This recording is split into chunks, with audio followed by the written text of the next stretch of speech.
rain up in here. This is the U.S. Senate debate on 21 WFMJ. Tonight's debate is nestled in the grand ballroom of Stambaugh Auditorium. This magnificent venue. Even Curiouser is excited. It was an exciting debate last time. It's become a historic event venue that has landed on the National Register of Historic Places and a premier facility for the arts in the Mahoning Valley. Good evening. I'm Chris Sarinelli. This magnificent venue is the backdrop for tonight's second of Oh two my debates God! in the race Of for course, US media Senate wins. in Ohio. Tonight's debate format is going to be very simple. It's going to be an open dialogue that encourages in-depth conversation, all in the hopes of giving you, the viewer, a clearer picture. Ma'am, I believe. Now I want to send You it live over in to sexual my colleague and one of anarchy? tonight's moderators, 21 News anchor Derek Steyer. All right, thank you, Chris, and thank you to our candidates tonight, Tim Ryan and J.D. Vance, for being here and giving voters another opportunity to hear from you. Joining me in questioning. All right, whoever this dude is, I fucking love him. He's cool as fuck. He's the coolest person in that room. And to my right is veteran Mahoning Valley journalist Bertram D'Souza. Let's not waste any more time. Bertram D'Souza, you are cool, dude. Inflation is the top issue of concern among voters. From what we pay for groceries, gas, and everyday essentials. Congressman Ryan, you voted in support of the Inflation Reduction Act, which you claimed will, quote, bring down prices. But some economists and Republicans do not believe this bill will do that, as it spends more federal money. Why do you still stand behind this legislation? This is an opportunity for us, one, to reduce inflation. One of the big drivers, and let me first say, I know how much pain people are in at the pump, with food. It's rough. And if you're driving anywhere, if you're a home health care worker, if you're a construction worker, it's been brutal. And I understand that. And that's why we call for a tax cut in the short term to put money in people's pockets. JD said that that was a gimmick, but it's actually an opportunity for us to put more money in people's pockets. The Inflation Reduction Act also drives down our deficit by $300 billion, which will help pull some money out of the economy. And one of the big drivers of inflation is that our supply chains are locked up. So over the last 30 or 40 years, there were a lot of really wealthy people, and Democrats and Republicans passed trade deals that shipped our jobs overseas. Now, here we have a pandemic, economic collapse. Our supply chains aren't here. And so the Inflation Reduction Act is saying, how do we bring the supply chains back? And that's what we've been working on here. We've seen a stream of investments here in Ohio since the Inflation Reduction Act passed, in electric vehicles, in batteries. Honda just announced a huge investment here. The solar industry up in Toledo, hundreds of millions of dollars in investments. We are now, natural gas was a big part of the Inflation Reduction Act, which I helped get that in there because I think that's a huge bridge for us and a job creator here in Ohio. So that's how we eventually get it down. But in the short term, the answer is a tax cut for working people. It's not a gimmick. It's an actual economic tool to help relieve some of the pressure. Raise taxes on rich people. What would you do to solve the inflation problem if elected? Come on, man. So first of all, we have to appreciate that we're talking about $2 trillion in additional federal spending. That's not going to reduce inflation. That's adding more fuel to the fire. What in the fuck is going on in the chat? Podcast listeners, I'm sorry to pause the debate. But, like, I don't know what the fuck Modest Proposals over here is talking about. The fuck are you doing, sir? Calm the fuck down.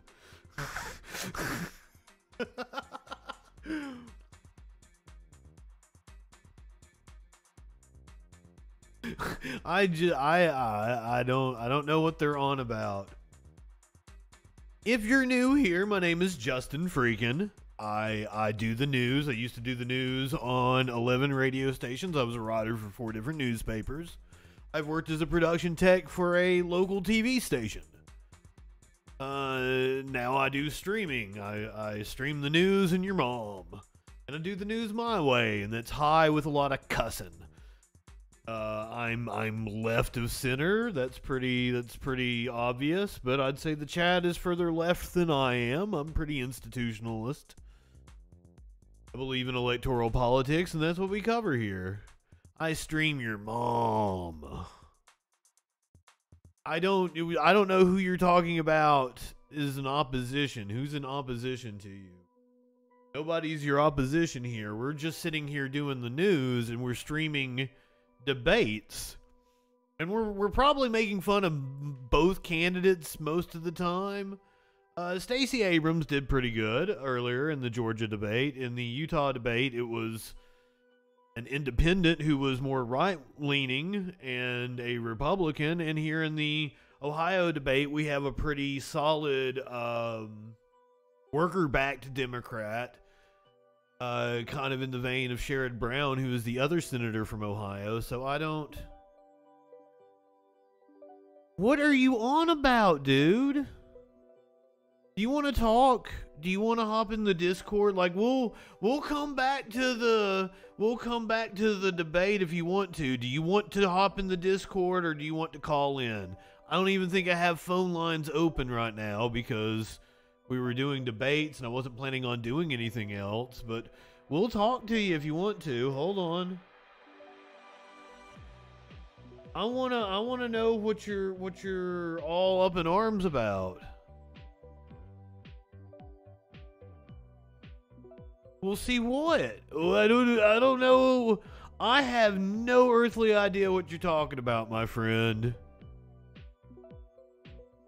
So the number is 917-830-4359. It's on the screen in multiple locations. You can also do bang phone in the chat, or I'll do it for you. 917-830-4359. Or you can hop in the Discord.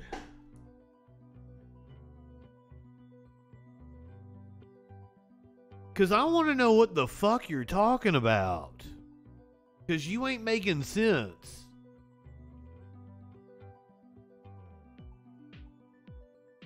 You sound like a crazy person right now. And I want to make sense of what you're on about. Because you seem very passionate. And I can appreciate it that you're very passionate. Are you going to talk to me?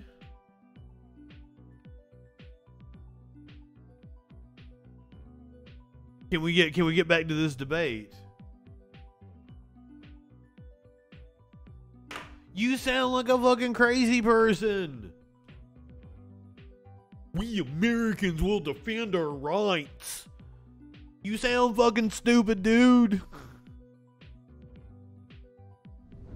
Do you think we're stupid? You think we're fools? Anyway.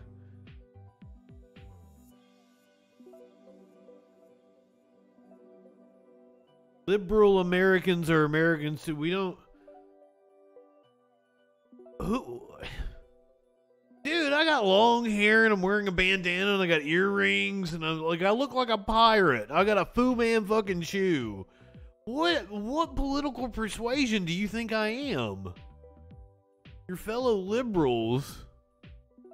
I don't know. I don't think you got any idea what you're on about, my friend. Anyway, I am sorry to disturb. You live in sexual anarchy? I ain't queer, but I ain't straight either. I'm sorry that we interrupted our debate night stream, but I had to get a feel for what the fuck was going on in the chat here, and I'm still not quite sure. So, podcast audience, I apologize that I can't sum this up for you. However, I love all of you in the chat. The chat is awesome. Of inflation. And I really wish Tim Ryan had stood up to his party on this vote, because it might have made the inflation crisis we've been seeing over the last few months a lot better if he hadn't done what he always does, which is vote with Nancy Pelosi and Joe Biden 100% of the time. Now, he says that I believe the tax cut is a gimmick. I think a tax cut's a great idea, but when you propose it, Tim, it is a gimmick, because in your time in Congress, you voted to raise taxes $6.7 trillion 113 times, and just a few weeks ago in the Inflation Reduction Act itself, it raises taxes by $20 billion on working people in this state and in this country, and then it sticks 87,000 IRS agents to go after them. I think to bring down inflation, we need to do two things. First of all, we need to stop spending money that we don't have. The runaway spending is one of the reasons why we have inflation. Larry Summers, an Obama administration economist, said if these guys pass the bill, fuck Larry Summers, it will get worse. He was right, Democrats were right, Republicans were right, but the leadership on Capitol Hill was wrong. The other thing we have to do, Lindsay, is really open up America's energy sector. Joe Biden has shut down pipelines. He's shut down permitting for oil and gas leases. He's also made it impossible to invest in Ohio's oil and gas sector. That rising energy price that people see at the pump, that they see in the utility bills, that our farmers see when they're paying more for diesel, that was the direct result of policies enacted by Joe Biden and Nancy Pelosi and supported 100% by Tim Ryan. Thank you. If I may, I mean, yes. JD, you keep talking about Nancy Pelosi. If you want to run against Nancy Pelosi, move back to San Francisco and run against Nancy Pelosi. You're running against me. I put the natural gas provisions in the Inflation Reduction Act. I was the one who made sure we had all of the investments in electric vehicles in the Inflation Reduction Act. Do you not see what's happening out at Lordstown? We have 4 vehicles out there. A truck, 2 cars, and a tractor. We have a battery plant across the street that was $2.3 billion investment. This is the future for us, JD, and I know you're not here a lot, but what we've been working on in this community and in Ohio are the jobs of the future. And the inflation, we saw a stream of investments directly after the Inflation Reduction Act. Solar, gas, batteries, electric vehicles, Honda, Ford, big companies investing into communities like ours.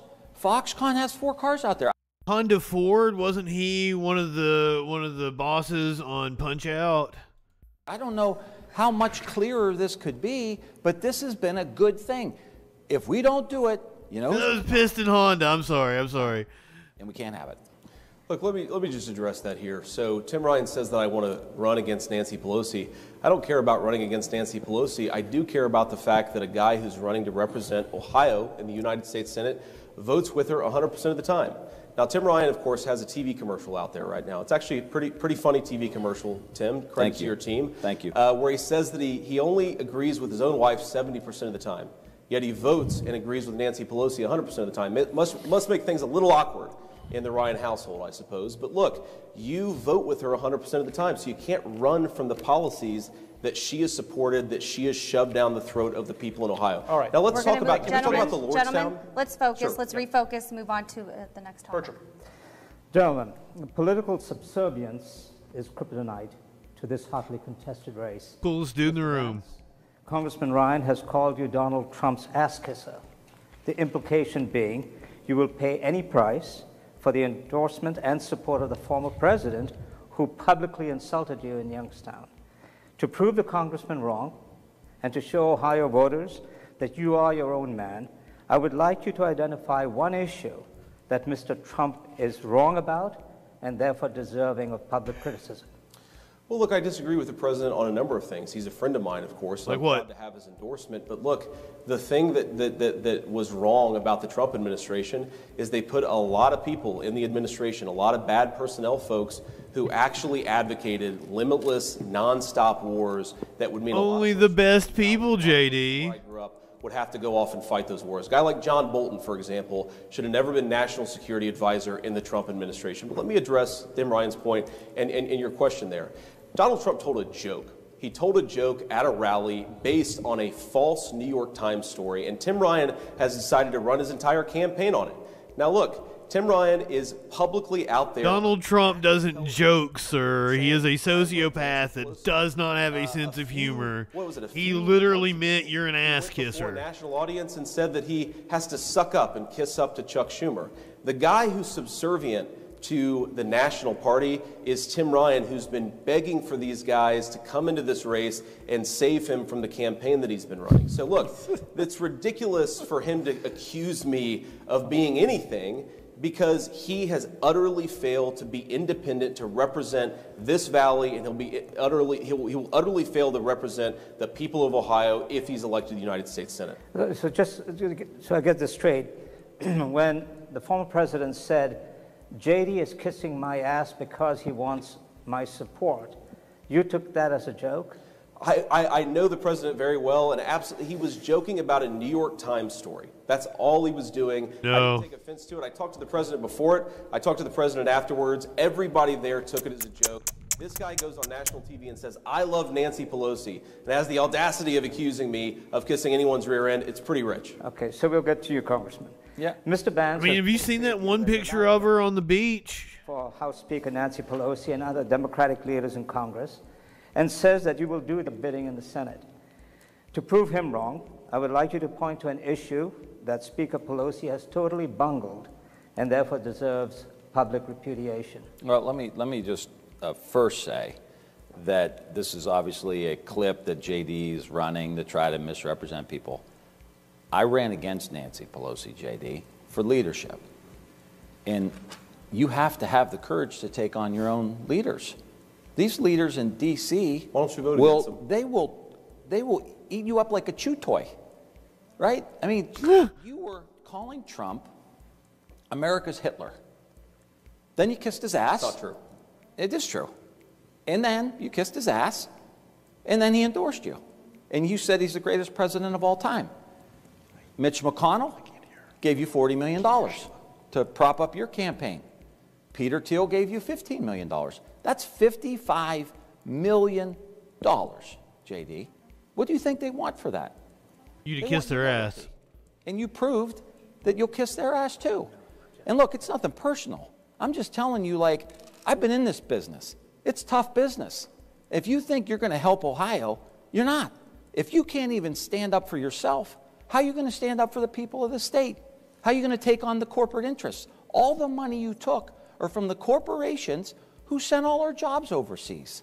Peter Thiel, $15 million, buddy. What do you think he wants? Can you answer the question? Notice how he didn't answer the question, and he did just attack me, so let me respond here. You've taken tens of millions of dollars, Tim, from technology companies, from out-of-state money. What percent of your donors have come from the state of Ohio? A very small share. His entire campaign is based on sucking up to the national Democratic establishment, and of course they support you, Tim, because you support their policies 100%. Now, here's what happened. He says he challenged Nancy Pelosi for... I love how their biggest attack is you're a Democrat. Is that the price of challenging Nancy Pelosi? Can I doing it for, a few days before you failed, like you've done with everything that you've tried to get through for the people of Youngstown? Derek, let me just answer that. The quote of me saying, I love Nancy Pelosi, was right before I said I'm running against her. You know why?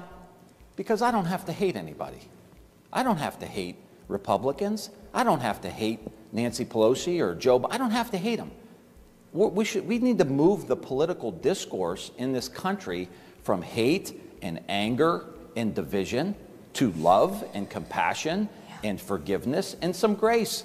And all I'm saying is, I don't have to hate her. I took her on. I took her on. She was the top Democrat in the entire country, tough as nails. And I stood toe-to-toe with her in a room full of 220 of my colleagues, with her sitting in the audience, and I spoke my piece. Because when you're from the Valley, that's what you do. All right, and then you shake hands. Thank you, candidates. With her 100% of the time. Move on to the next stand up to your own party. Vote against them. Thank you, Mr. Vance. Just one time, Tim. Mr. Vance, thank you. We're going to move on to our next Kissed his ass. portion. Congressman Ryan, you've said that you want to go back to Roe v. Wade, which allows abortion until a fetus becomes viable anywhere from 24 to 28 weeks. But if Republicans take control of both that dude's the coolest person in the room. I just want to keep pointing that out. Doesn't seem likely. So what would you propose to protect a woman's right to choose? Well, I think at that point it would be stopping a national abortion ban. So Lindsey Graham, who is a major leader in the Republican Party in the Senate, has said he wants a national abortion ban. And we've seen how difficult this has been here in Ohio. We see a couple stories every week where women are in difficult circumstances and Ohio healthcare workers won't take care of them. So they have to go to Illinois or they have to go to Indiana with a tragedy, pregnancy through rape, a tragedy towards the end of a planned pregnancy. When you have a room, a crib, binkies, blankets, parties planned. It's tragic. And JD and his extreme crew, they want to have a national abortion ban. They're not happy with people having to go to Illinois. They want people to get a passport and have to go to Canada. Largest governmental overreach in the history of our lifetime. he called rape inconvenient. Like, this is not a guy who's ready to protect the rights of women. These are complicated circumstances. So if the Republicans control the House and the Senate, we won't be able to codify Roe v. Wade, which I think is the smart move us away from chaos and back to some stability. So I will spend all my time trying to fight a national abortion ban. Mr. Vance, in the previous debate, you said in the case of the Ohio 10-year-old who was raped that she should have been allowed to have an abortion in the state of Ohio. We know that is one exception you support. Are there any others? Well, look, my basic view here is that we need to protect life in this country, and it is a very different view from where Tim Ryan stands. Now, in the particular case of that young girl, what I've said is she should be able to get an abortion in this state. And I think one obvious exception that applies there is that it's very dangerous for a young girl to bring a baby to term like that. But let's just back up a second.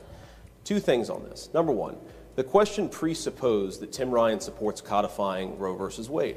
Yet his actual voting record here has supported abortion without limits up to 40 weeks of pregnancy. Tim Ryan voted for a piece of legislation. This is the same thing from every Republican. Providing care to babies who survive botched abortions. That is not the Roe versus Wade standard, Tim. And as much as you call me an extremist, you're the extremist on this issue. The other thing that's important to talk about, Tim Ryan talks about this poor girl who was raped, the 10-year-old girl who had to travel to Indiana to get an abortion. Obviously, an incredibly tragic situation. I'm the father of a 9-month-old girl. It's unbelievable. I can't even imagine what it would be like to have that happen to your child, or God forbid, if you were a young woman, to have that happen to yourself. That little girl was raped by an illegal immigrant, and both the media and Tim Ryan need to be honest about the fact that she would never have been raped. I think I had the same reaction last time he said this in the other debate. On border security. So let's talk about the full picture and the full slate of exceptions, absolutely. But let's not let the Democrats off the hook for letting these career criminals into our state to prey on our little girls in the first place. Well, what are the full slate of exceptions? Look, there are a number of different exceptions here. And here's the thing that I want to say here is you cannot say with total confidence what every single exception in every single case is going to be. And let me offer just a specific example here. So I know a lot of pro-life people. I know people who have been pro-life since before I was born. One of the things they will tell you is they support an exception in the case of incest, for example. I've heard a number of pro-life people say that. But an incest exception looks different at 3 weeks of pregnancy versus 39 weeks of pregnancy. So I actually don't think... Women don't know they're pregnant at 3 weeks, you dumb shit. Every single thing that you're going to vote for when it comes to an abortion piece of legislation. What I am willing to do, and what I think is a lot more helpful for voters who are actually listening to this, is to say, number one, what are my principles? My principles here are I want to save as many lives as possible, and I'd love to get us to a country where young women don't feel pressured by boyfriends, by family to have abortions, where adoption services are available, and where young women can get access to the health care that they need to have babies. That's some of the principles that I really Even 6 weeks is kind of iffy. It's 8 weeks. Legislation that I'm willing to talk about where, look, you talked about the Lindsey Graham bill. The Lindsey Graham bill protects babies who are 4 weeks and older, fully formed babies who can feel pain, and it provides reasonable acceptance. 6 weeks, we're just talking about like 2 weeks late on your period. You are making the United States the most barbaric pro-abortion regime anywhere in the entire world. You can have some minimum national standards, which is my view, while also allowing the states to make up their minds. California is going to have a different view than Ohio. That's totally fine. I want to save as many lives as possible. That's the principle that guides me. You would vote for Lindsey Graham's 15-week ban? As I just said, I think it's totally reasonable to say you cannot abort a baby, especially for elective reasons, after 15 weeks of gestation. No civilized country allows it. I don't want the United States to be an exception. Thank you, candidates. For our next topic, Lindsey. All right, Mr. Vance, this goes to you. Ohio's opioid overdose death rate is among the top in the nation. Here in the Mahoning Valley, Trumbull County is on pace to have its deadliest year yet, with 69 deaths to date. How would you use your role within this to address this problem? So a couple. Just the reflex in me wanted to go nice, but 69 deaths. Things here, and of course, Lindsey, I know this is such a tough issue. I've been affected by it very personally, and one of the things that I love about our country is that we're a country of second chances. And my mom, who struggled with addiction, I'm very proud to say she's been clean and sober for 7 years. I really believe that one of the reasons she got a second chance is because the fentanyl that's now coming into this country, the unbelievable poison that the Mexican cartels are bringing through our open border, it wasn't going around the streets of Ohio at nearly the same level when my mom was struggling with addiction. And that brings me to the first answer here. You've got to close the border. You've got to finish the wall, and you've got to make it so that these drug cartels are not able to use the U.S. southern border as a drug trafficking zone.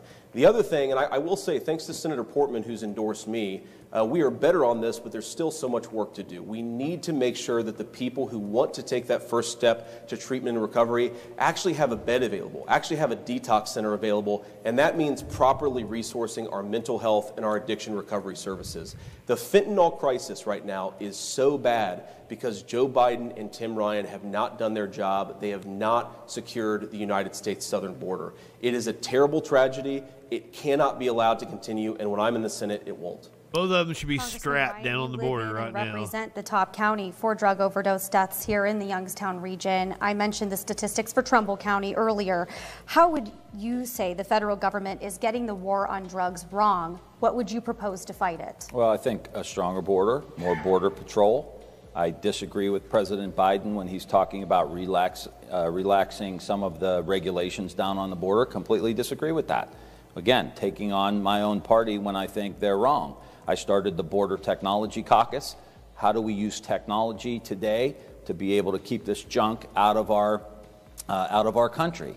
And we have to punish the Chinese because they know it's getting into our country. We have to punish the Mexicans, the Mexican government, because it's getting processed there and coming into our country. So we've got to do the security piece. And I was a lead sponsor with Senator Portman of the Comprehensive Addiction and Recovery Act, working, again, in a bipartisan way, because that's how you get things done. You don't take these extreme positions, you work across the aisle. And I will just say, I think it would be a big mistake to send somebody to the United States Senate who started a fake nonprofit to benefit people who were on opiates and addiction, which is what JD did. He started a nonprofit and didn't spend one nickel to help anybody. He did a poll for himself, which we still haven't seen the poll, so we don't know exactly what's in it. And he hired a spokesperson from Purdue Pharma.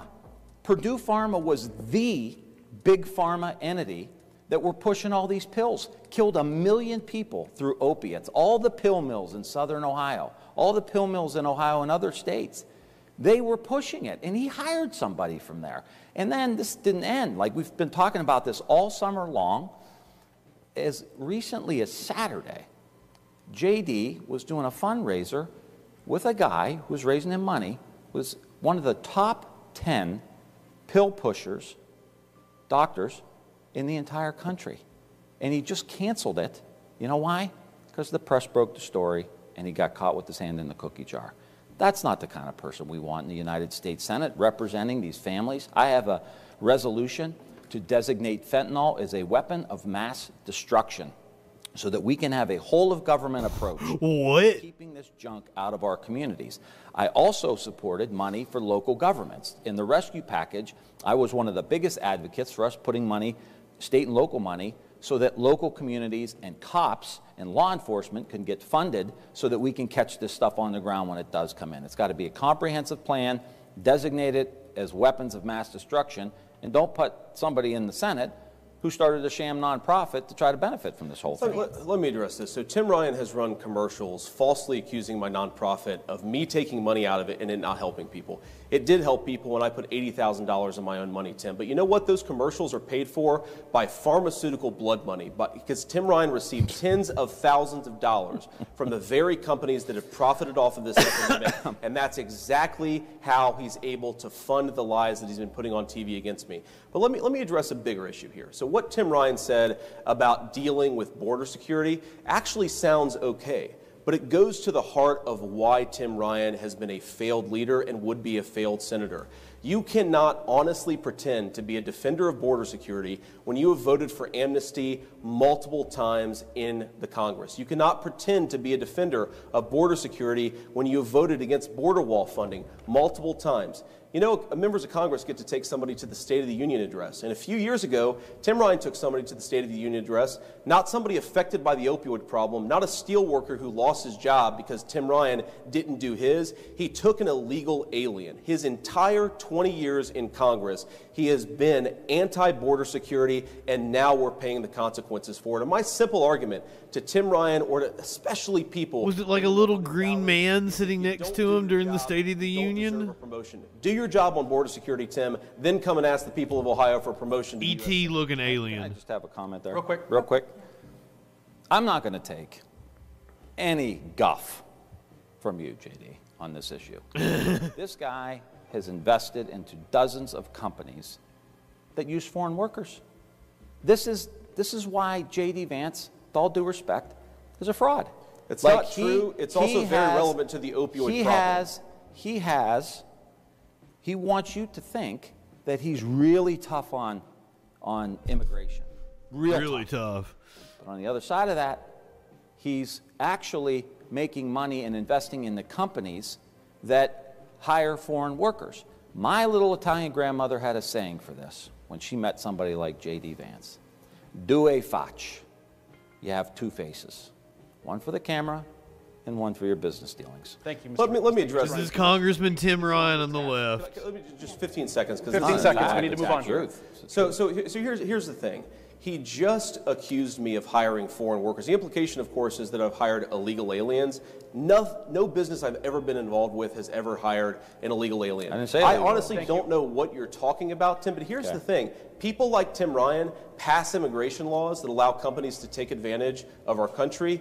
That's step one. Step two is those companies take advantage of those things. Step three is that Tim Ryan blames me and not himself for passing those laws in the first place. Doesn't make any sense, Tim. If you would like a change to our visa system, vote for a change. Don't vote in lockstep with your party. You will like a lot of what Tim Ryan has to say, but you will roll your eyes at a lot of shit lib takes. The January 6th House Select Committee held its last public hearing Thursday and voted unanimously. This guy is the coolest motherfucker in that room. Donald Trump and documents he might have.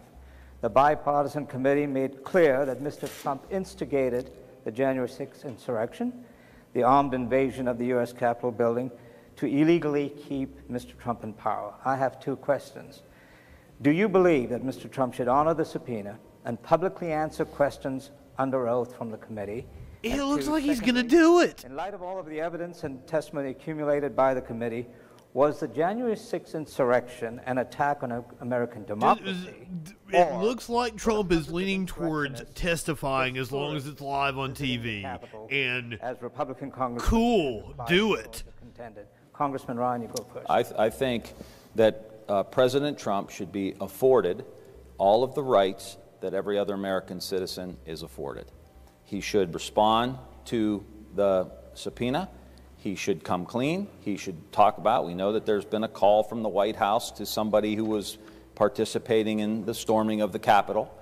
We should know all this. And if he has nothing to hide, he should come clean and we should figure out what's going on. And I do think that the insurrection was a group of people who were trying to overthrow the United States of America. And I think they were trying to stop the peaceful transition of power from President Trump to President Biden and disenfranchise over 80 million of our own fellow citizens. I think that's absolutely wrong. And the fact that JD literally raised money. Now, there were 140 cops, United States Capitol Police, that were beat upside the head with lead pipes, pepper sprayed, jammed in the doors, beat up with flagpoles.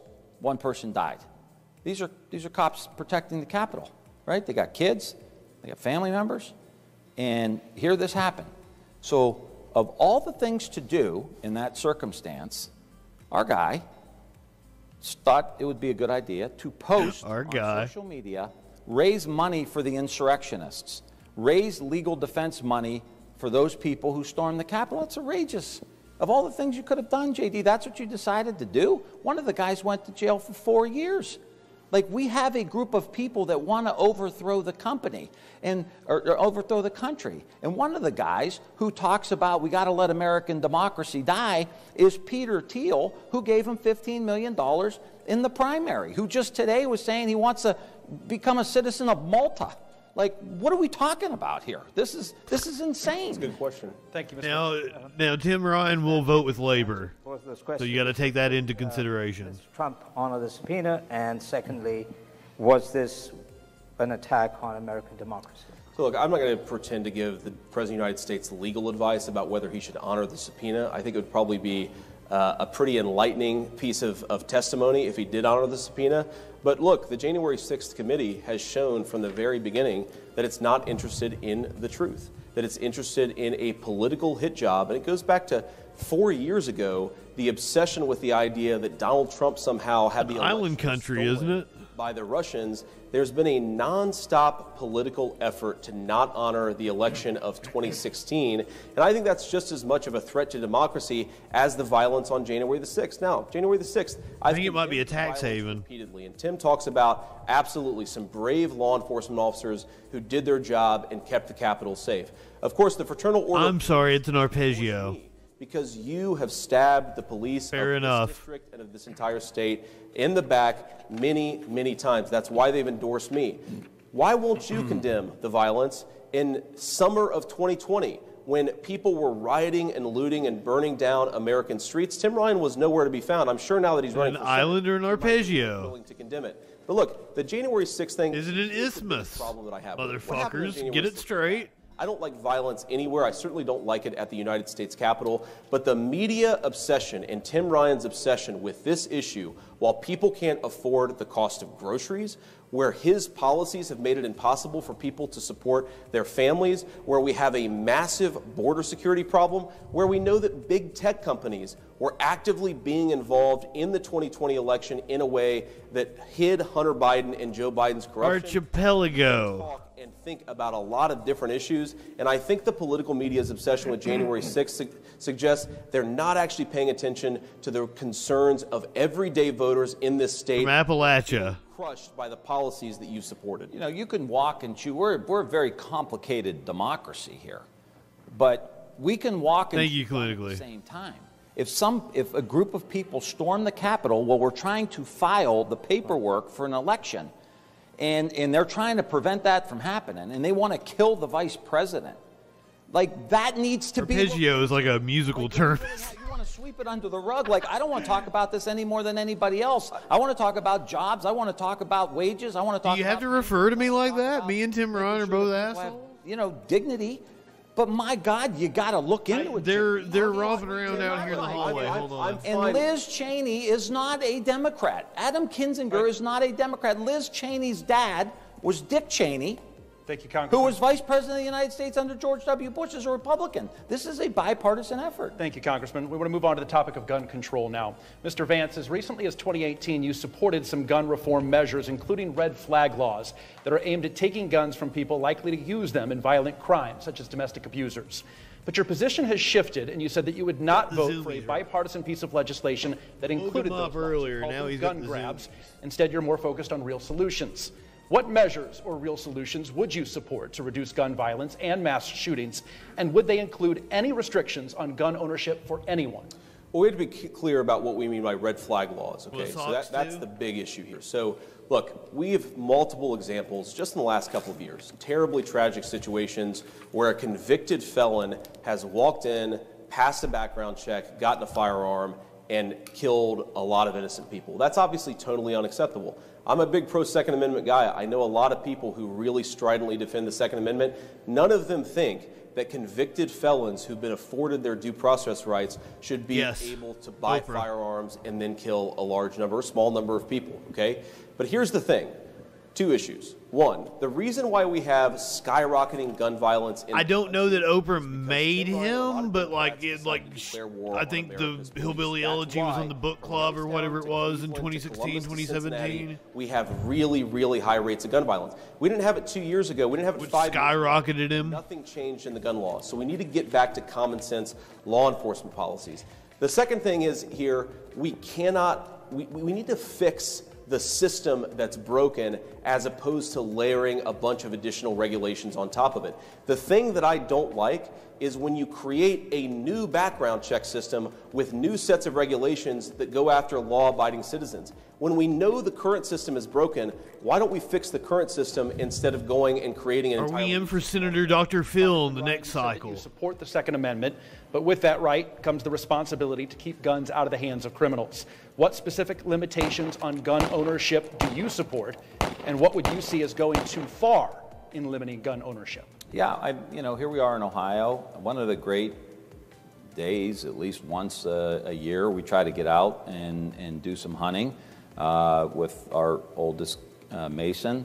And Mason is a much better shot than I am, and he would probably gladly admit that publicly. But it's one of the great days, where you go up, you get a Glock. On Sunday, you get a early, Glock. You go out hunting on Monday. Everybody gets a Glock. We have to preserve that culture here in Ohio. It's really important for us to do that. But you can't watch the school shootings. You can't watch the level of violence that we have here and not think we need background checks, right? We need to close the gun show loophole. We need to make sure that these weapons of war are not readily available. Like what happened in the one community where an 18-year-old, just a few days after his 18th birthday, he's able to stumble into a gun shop and get a semi-automatic rifle. It's sad I don't even know which shooting he's referring to.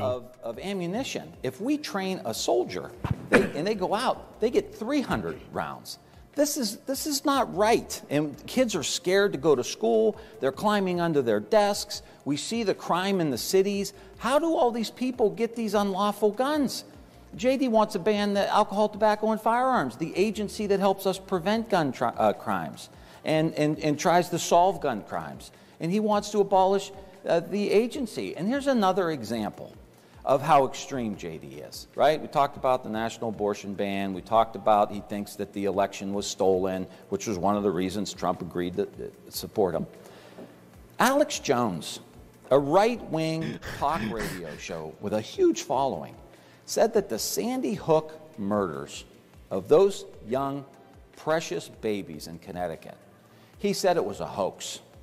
And he went on and said it was a hoax. And I've met these families from Sandy Hook. Absolutely devastated. You lose a fourth grader to a madman. And this guy says it was a hoax. Our guy JD says this is one of the most credible news sources in the whole country. And he just got convicted. Echo Plugs Media Boo. To the tune of This billions. is Ohio core. That's why the Democrats sound so different, but he is very pro-labor. We are running for the United States Senate. This is the highest office you could get in this country except for president. And he's running around backing these extremists, the most extreme people in the country, a guy who denied Sandy Hook. He's like, no, he's credible. Thank you, Congressman. I mean, you don't have to. I mean, it's maddening. This is a complete fabrication. I never JD, you're said on that, Tim. tape, brother. You're on tape, man. I never said that, Tim. Go and run the tape and find out exactly what I said. It'll be like 30 minutes, and we're all going to know you're lying. I never said that. Notice that he didn't actually answer the question. Well, I didn't give you a single example of something that would meaningfully reduce gun violence either on our streets My or in microphone our not schools. working. And Mr. Vance, we have a question about school shootings, please, from Virgil. Sure. All right. Ohio now has a law that allows teachers and other staff to carry guns onto school property after On September 5th, Vance said Alex Jones is far more reliable source of information than Rachel Maddow. Mass school shootings in America. We'll start with you, Mr. Vance. Well, is it the answer? Of course not. We need many, many solutions to find the answer to these ridiculous school shootings. And look, I mean, I've got 3 kids, a 5-year-old, a 2-year-old, and a 9-month-old. When I see these terrible school shooting drills, when I see, obviously, the actual school shootings themselves, my heart breaks for these kids and my heart breaks for the families. But that means that we need to do things that actually work here. I think allowing properly trained teachers to carry firearms can be part of the solution. I think increasing resource officers can be part of the solution. I think a very, very important part of the solution of reducing crime, both in our schools and in our streets, is making sure, and it sounds crazy common sense, but making sure that we lock up violent criminals. And here's the thing about Tim Ryan. Tim Ryan, when he was running for president, of course, he was a different guy 2 years ago when he was running for president. He supported ending cash bail. And we know, just in this community, a guy who was let out on nominal bail, who went and got a gun and went and murdered somebody in this community because we don't have the proper policies in place to ensure the violent criminals go off for a long time. That really is the thing that's changed in this country. It's changed on our streets. It's changed everywhere else. We need to not do radical things. Tim calls me an extremist.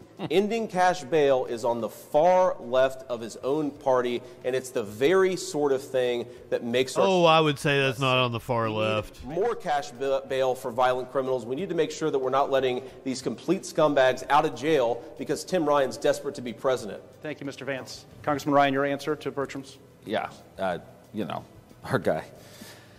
Our guy. My wife's a school teacher, had been a school teacher for 20 years. We had 3 kids go to public school. These school shootings scare parents to death, you know, and that's why the Alex Jones thing bothered me so much. And I just believe in watching the videos of some of these schools that it is a very risky proposition to have a person that's a school teacher trained to shoot in that environment with all those kids running around. Like, that is somebody who needs to be very well trained, in a lot of experience, quite frankly. Whether you're a police officer or you have some military experience and you happen to be at that tragic situation that's happening. So I just think it's very, very dangerous to think that you're going to have a school teacher shooting into a crowd of kids. And I get the sentiment, for sure, because it's scary. But the question is, in all of these instances, we tried to pass some reasonable gun safety legislation that Rob Portman supported. It was a bipartisan effort. I endorse calling J.D. Vance a ghoul. Like, this was not an extreme bill.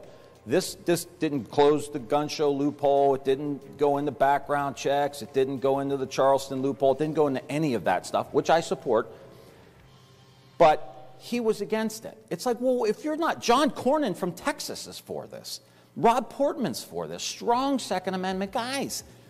But he was against it. And this is, we have to come together. You have to find points of agreement here. You're not always going to get your way. And I want to go to the Senate, and I'm going to represent Republicans and Democrats and independents. I'm going to promise that I'm going to try to find some common sense solutions. So can we like to move on, Mr. Vance, please? Can we just talk about the mental health side of this, too? Just briefly, and I imagine, frankly, Tim Ryan probably agrees with me on this. Very often behind these school shootings is a person who clearly was mentally unwell, who was not getting treatment, and who was not being ordered into the types of facilities that would prevent them from committing these crimes in the first place. Rob Portman, again, endorsed me, has actually done a lot on the mental health side of the equation. I think that's an important part of ensuring these school shootings do not become more frequent, hopefully, in the future. Thank you, Mr. Vance. Just quickly. I'm not quite sure why Rob Portman endorsed you, because you don't agree with any of the compromises that he's been able to make in the last year. And mental health issues happen around the globe. This is the only country where we have these kind of things happening. Keep the guns out of criminals' hands, and people have mental health issues hands. Yep, thank you, Congressman. Our next topic, Lindsay. Policing. Mr. Vance, first question. You have repeatedly argued in favor of keeping qualified immunity for police and allegations of excessive force, but in light of ongoing instances such as the death of George Floyd and Jayland Walker in Akron, what measures would you support holding police accountable? I wish we had there are trains measures right now in place to hold police accountable, and I've talked to a number of the membership of the Fraternal Order of Police who endorse me, and they will tell you fuck those people there are a lot of things in place that make sure that the bad cops aren't able to continue to do what they do, and of course the good cops want that, right? The good cops want the bad cops out of the police. Whoa, no. We actually have proper protections right now to ensure that the police officers who aren't doing their job aren't able to continue on the force. And here's the important thing here. Because of what happened 2 years ago, and because of the summer of rioting and looting that cost imagine still licking boots after Uvalde. And of course 26 people, a lot of them police officers, lost their lives.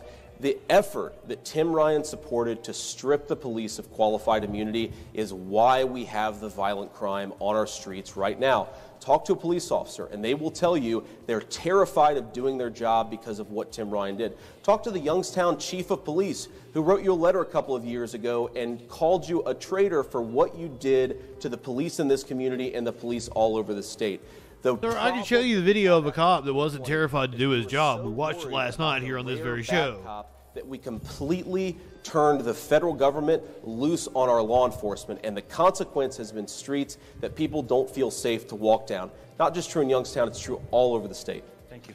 And Congressman Ryan, you were criticized for the letter he mentioned to Youngstown's police chief, a letter to Attorney General William Barr that you signed on June 23rd of 2020. It described police brutality and violence as being the leading cause of death among young men, particularly black men, who are 3 times more likely to be killed by police than their white peers. Do you believe law enforcement protocols need to be redefined in America? I think we need a national discussion. This is clearly a problem. We do have police officers who don't like their job anymore. We have that was clearly an understatement into law enforcement, and that is a real problem. We need more cops, we need better paid cops, and we have to get rid of the bad cops.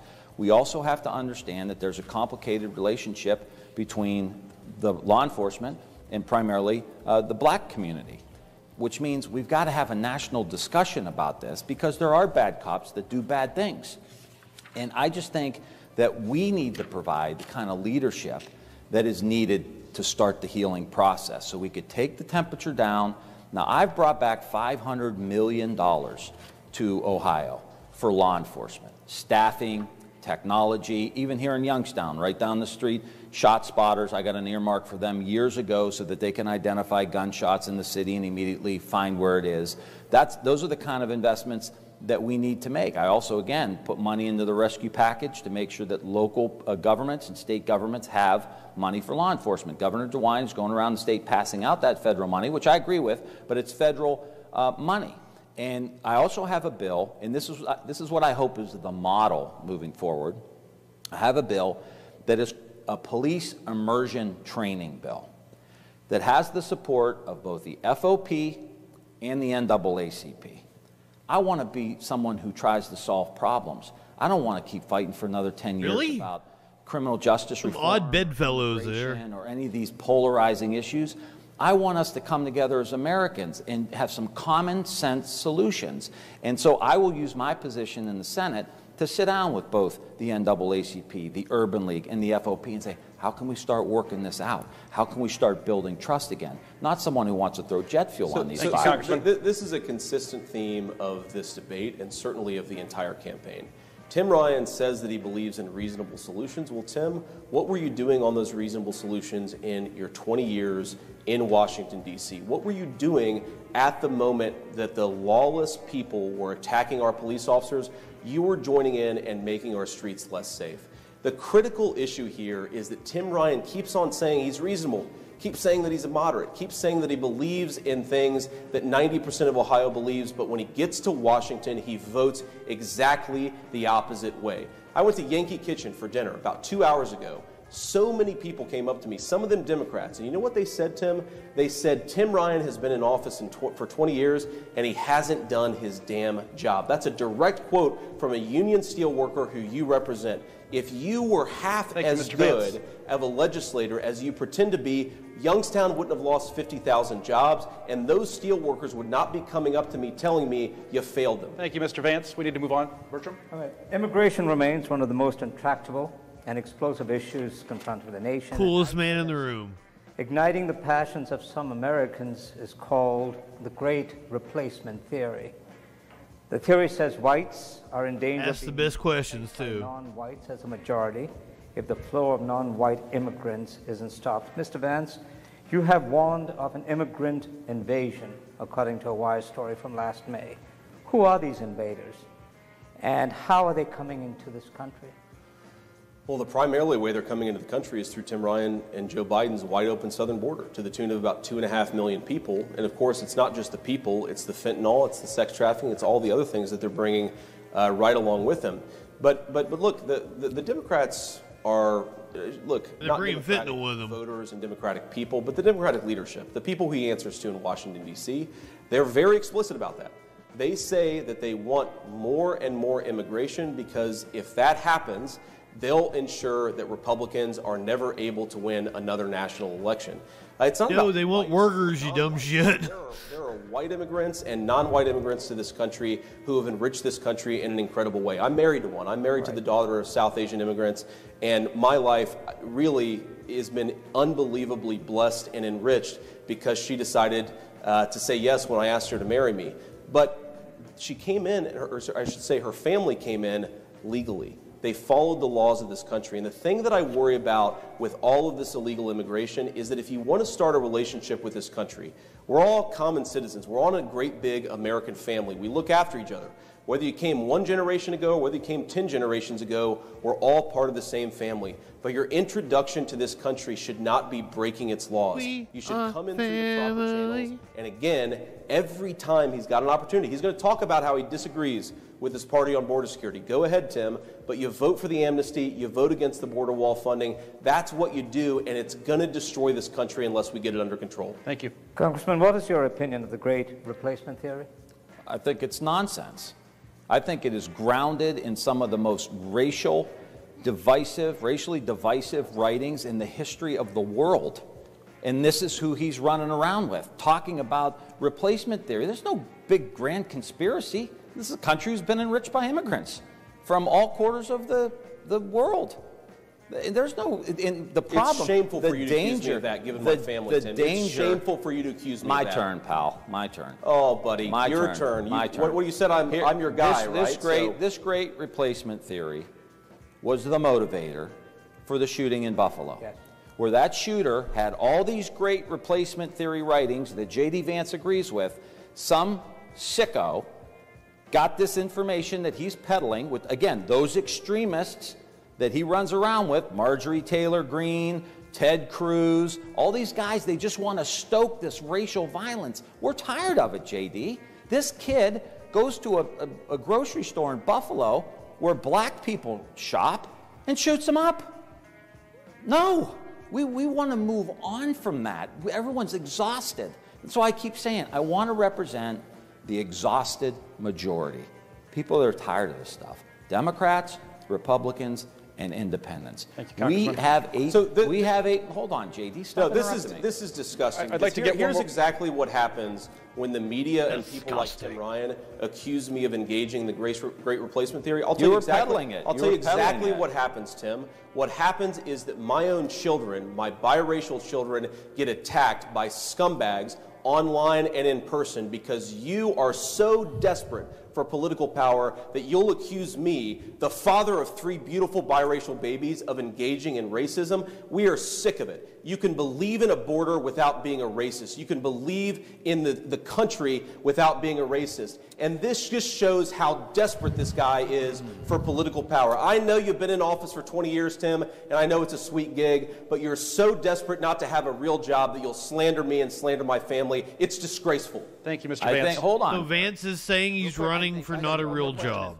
I think I struck a nerve with this guy. You absolutely struck a nerve. It's normal people, Tim Ryan, JD, when you insult their families, you strike a nerve with normal people. I would never talk about your family, JD. I wasn't raised that way. I would never talk about your family. So don't try to spin this because you don't want to talk about the fact that you're with the extremists, and that belief, which is grounded, going back decades, led to some crazy dude getting a gun and going to a black grocery store. It's disgusting, and I've never endorsed it. It's disgusting. You talk about it, and you're running around. You're running around with Marjorie Taylor Greene. To believe in a border, Tim Ryan thinks that you endorse the great replacement theory. It's unbelievable. This is what you do. You join Nancy Pelosi and Chuck Schumer, calling your own people racist for daring to believe in a border in their own country. This is the game that he plays.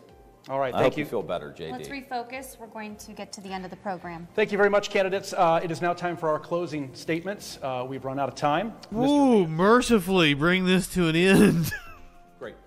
Well, first of all, thank you guys for watching us. I know the Guardians or the Indians or whatever we're calling them these days are playing Game 5 of the ALDS, and we're rooting for them, and I appreciate you guys spending an hour with us and caring enough about this country. Whatever we're calling them these days. My simple argument is this, that Tim Ryan's had his chance. He's been in office for 20 years. He's passed 5 pieces of legislation. 3 of those pieces of legislation were in renaming post offices in the Youngstown area. Whenever I'm up here in the Mahoning Valley, I'm constantly approached by people who tell me that Tim Ryan has failed them and Tim Ryan has failed to do his job. I think it's really simple here. We need to go in a different direction in this country, and I make a few commitments to you about what you and your family deserve. Well, thank you for being here and choosing Violence Corps. Your family deserves to go to the grocery store and not have it break the bank, not have it ruin your Tim Ryan did better in the first debate. A nice meal for your kids to have on a Friday night. Number 2, I think you deserve a country with a border. And I think you deserve leadership who don't call you racist for thinking that you should deserve a country with a border. I believe that you should be able to walk down your streets in safety. I believe you should be able to take your children downtown for dinner without being mugged or without being carjacked. I believe in Ohio's energy sector, and a guy who thinks that we should ban gas-powered cars, as Bernie Sanders and Tim Ryan argued just a couple of years ago, doesn't deserve to represent this great state, and most importantly, doesn't deserve to represent its people. My argument here is I want you to have a better life. And I think you're not going to get a better life from federal leadership until we take this country in a different direction. Joe Biden has had his chance. Did the policies work? Nancy Pelosi had her chance. Did the policies work? Tim Ryan's had his chance for 20 years, and I think we need to take this country and this state in a different direction. But to get there, to do anything worth doing, I need your help and I need your support, and I'd be honored to have it. God bless you guys and have a good night. Thank you very much, Mr. Vance. Congressman Ryan, 2 minutes. We see a lot of important things happen on TV that are culturally related. And people ask me all the time, why do you talk about jobs all the time? What'd you say? And I say, let me tell you about my grandfather. My grandfather was a steel worker in Niles, Ohio for 40 years. He worked 40 hours a week, 5 days a week.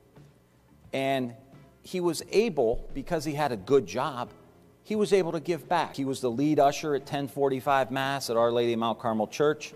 He ran the beer tent at the summer festival because he had a good job.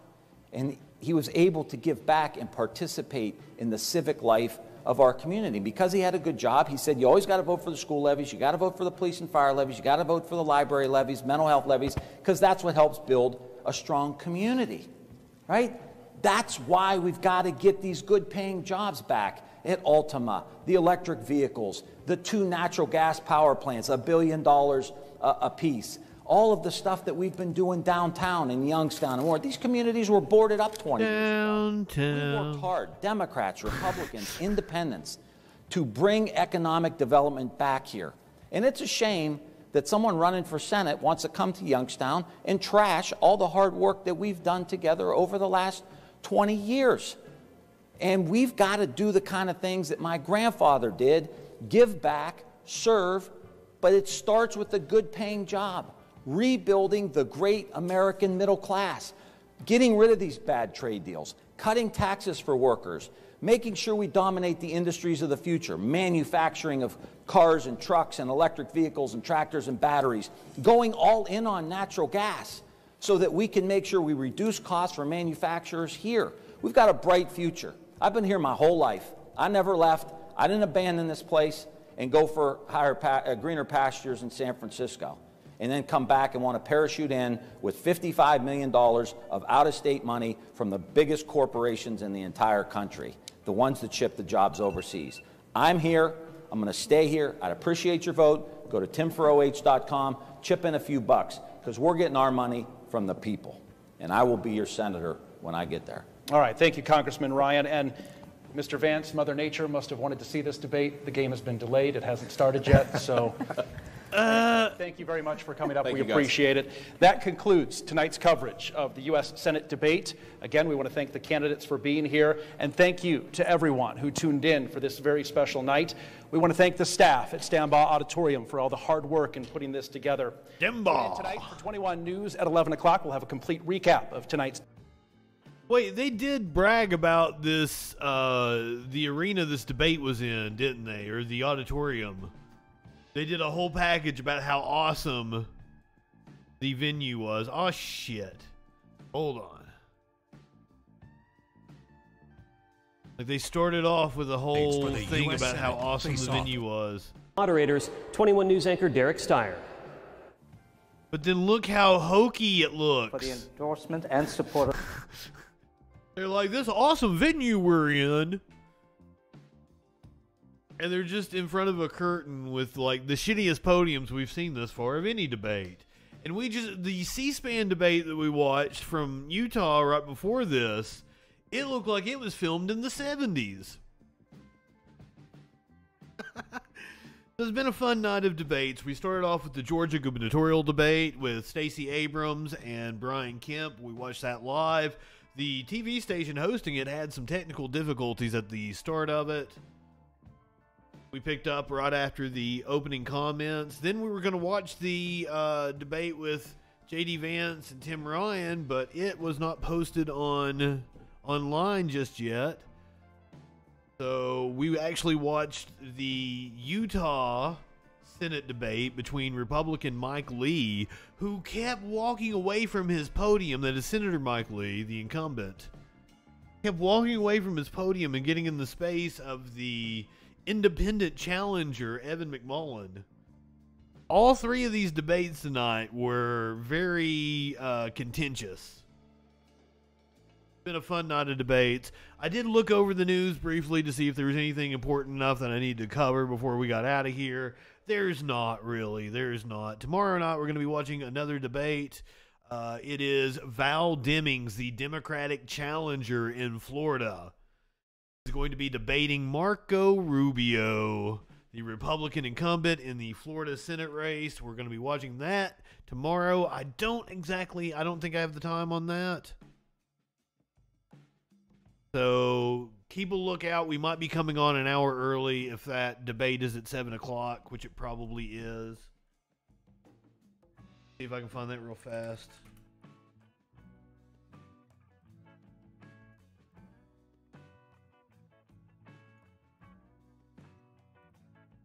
This will be the only debate in this Senate race. It's going to happen at 7 o'clock, so we're going to be on an hour early tomorrow for Val Demings, the Democratic challenger in the Florida Senate race against Little Marco, the Republican incumbent. Also on tap for this week, we're going to get Michael Bennet, Joe O'Dea. Michael Bennet, the Democratic incumbent in Colorado, taking on Republican challenger Joe O'Dea. Senate seat, that is one that doesn't look likely that Democrats will lose, but it could be in play. That is going to be happening on Wednesday. Also, possibly we'll get a debate between Catherine Cortez Masto and Adam Laxalt on Thursday. That one's been up in the air. So that's what our debate schedule looks like for this week. If you are watching on Twitch, let's go find us somebody to raid.